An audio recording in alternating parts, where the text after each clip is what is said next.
Bree, what you got?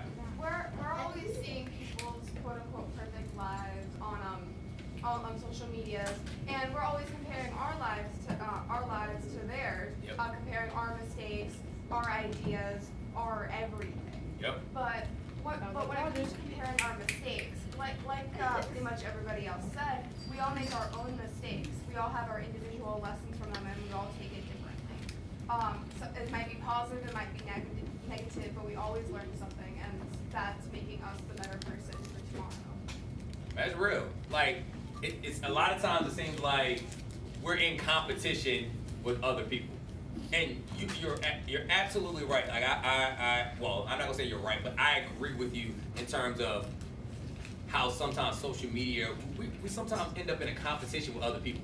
Like, y'all feel it maybe at this age now, but the older you get, sometimes you feel it too. Like, oh, I'm such and such years old. I'm not making the money I thought I was gonna make like this person is. I'm not married like this person is. I didn't have this and this and this like this person is. But I'm like, a lot of times we're too busy comparing ourselves to other people instead of just trying to run our own race.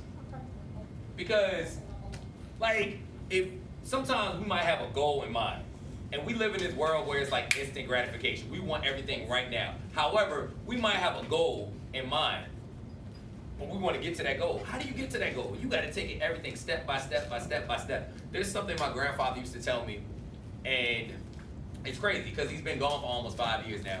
And some of the lessons he told me are just starting to click. And it could be something like we were working on like a little project, like a little arts and crafts project, or he was showing me when I was younger how to tighten a wrench and things like that.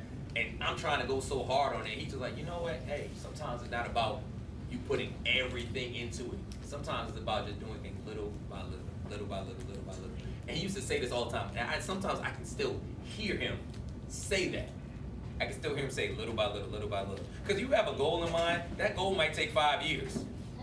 But you're not going, you got to just chop at it. Like, it's kind of like a tree. You just got to chop at it, chop at it, chop at it. Or, as Brother Bradley says sometimes, he was like, when you're in a fight, Brother Bradley, when we're in a fight, sometimes so many people are trying to like go for a haymaker. But like a boxer, sometimes you got to just use that jab. You gotta use that jab and just keep working and keep working and keep working. It's first round. You can't just start swinging all wild because you do that. All of them, getting in a fight. Yep. And they be on the floor holding each other. I'm like, wait. Yeah, exactly. So Muhammad Ali, right?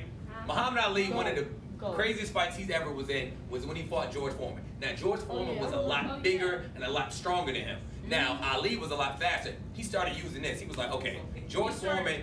What'd he do? You know what he did? So George Foreman kept on hitting him, but Muhammad Ali just stayed in place and waited for him to wear him down. Wear him down. So Ali just kind of used his speed, and then he just kind of like took it. He just took it. He took it. And then at the time, I think it was the 8th round.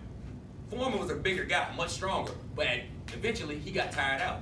So now Ali said, boom, this is my opportunity. I withstood the struggle. I withstood the hardship. Now it's my time. And what ended up happening? Bop, bop, bop, bop, bop. And he ended up knocking him out, and Ali reclaimed his title. And then George Foreman made the George Foreman. And then, yes, George Foreman did make the George Foreman grill.